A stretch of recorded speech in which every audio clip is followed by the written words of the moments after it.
All right, Robin, let's take a look at other news. These are the stories that just don't fit anywhere else, so we squeeze them in right here. Okay, I'm ready.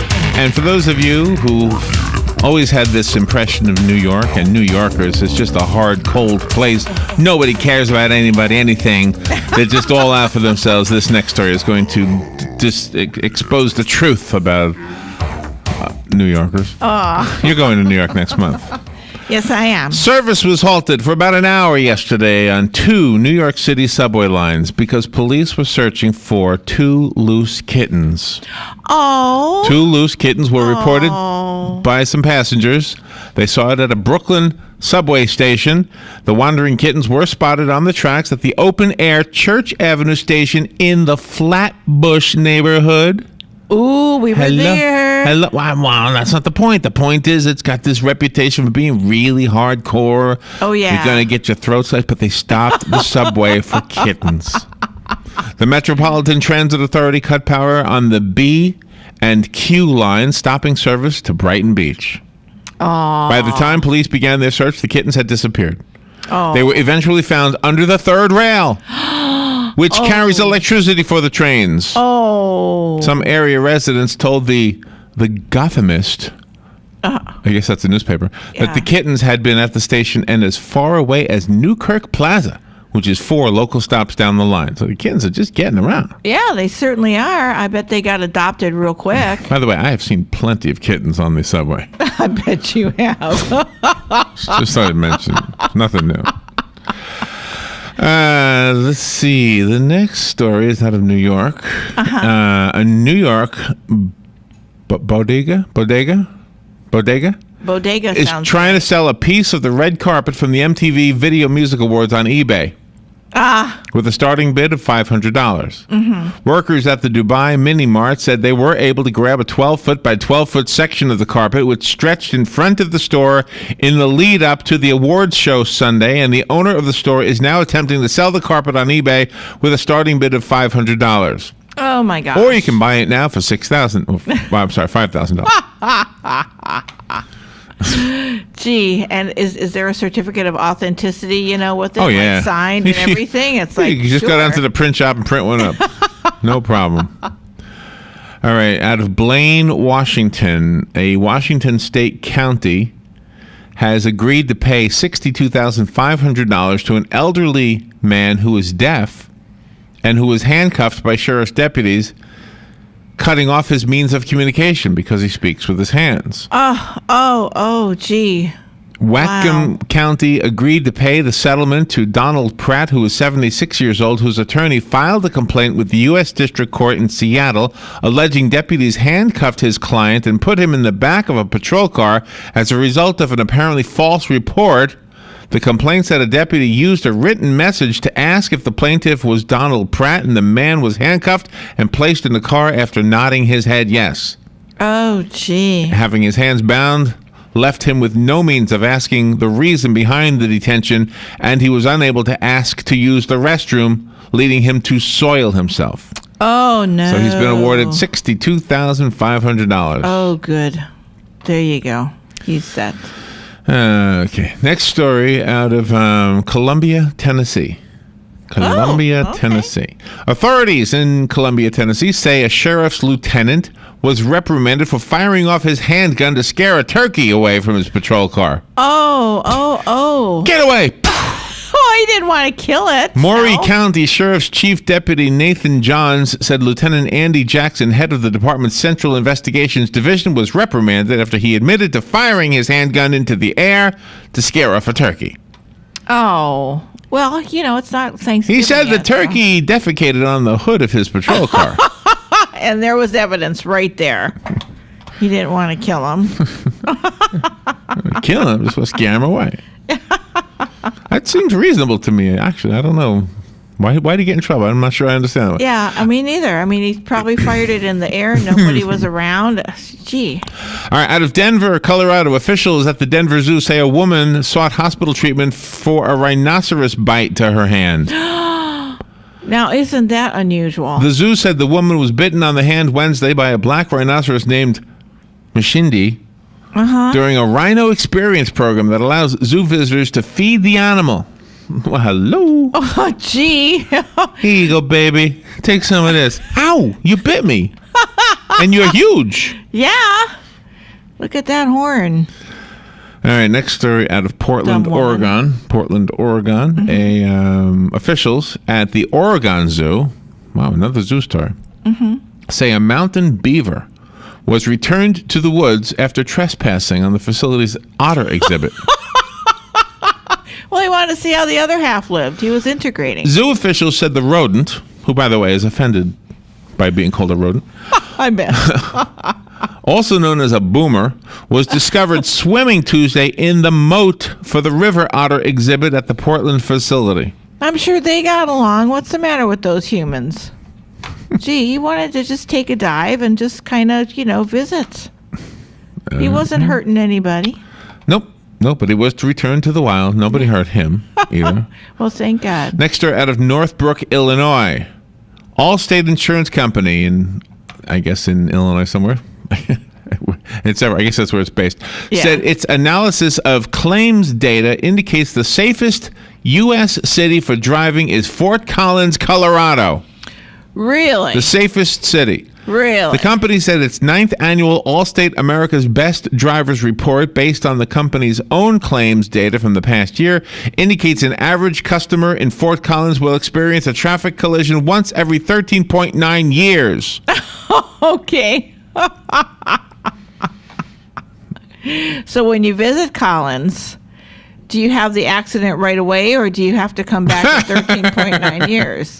The cities rounding off the Allstate top 10 were Boise, Idaho, Sioux Falls, South Dakota, Brownsville, Texas, Madison, Wisconsin. There you go. Reno, Nevada, Huntsville, Alabama, Visalia, California, Montgomery, Alabama, and Eugene, Oregon. Oh, okay. There you go. Safest cities to be driving. Yeah, Ocala is definitely not on that list. Okay, next story. Out of Baltimore, Maryland. A Baltimore man says he was issued a $32 parking ticket an hour before his meter had timed to expire. He said he has the receipt to prove it. Dennis O'Neill told the Baltimore Sun that the parking ticket on the windshield of his car was issued just 9 minutes after he paid for an hour of parking at 12:06 p.m. in Baltimore last week, and the ticket read Easy PK Pass expired. 1:07 p.m. Despite the expiration time still being nearly an hour away, O'Neill kept his kiosk receipt from his $2 parking purchase and provided it to the newspaper in addition to a copy of the citation. O'Neill said officials initially told him he would have to go to court to fight the ticket. Oh, gee. Wow. What's the matter with that parking? How do you get that in the news? I mean, how many people get parking tickets and contest them and feel like they were done wrong? Yeah, exactly. Just a national news story. Wow, how did that happen? Gosh, no, he was probably just so adamant about it. He must, really be following the rules, and then all of a sudden. The next story out of Hebron, West Bank, Israel. Okay. The Israeli military said soldiers are being disciplined after a YouTube video showed them dancing at a Palestinian wedding while they were on patrol. Oh. The military said an unspecified number of soldiers from the Givati Brigade are being disciplined after the video revealed they had taken time out from their armed patrol to dance to Korean singer Psy's hit Gangnam Style. However you say that. At the Palestinian wedding in the West Bank. Oh, gee. They were taking a break. There you go. I mean, sorry, I know it's not Israel. Somebody's probably calling to tell me I made a mistake. Go on, you're on the air. Good morning. In South Florida, earlier this week, a suspicious package turned up at one of the post offices, and it was making an odd sound, and it had a real odd shape to it, so they called in the bomb squad and the postal inspectors, and the package was opened up, and it contained an accordion.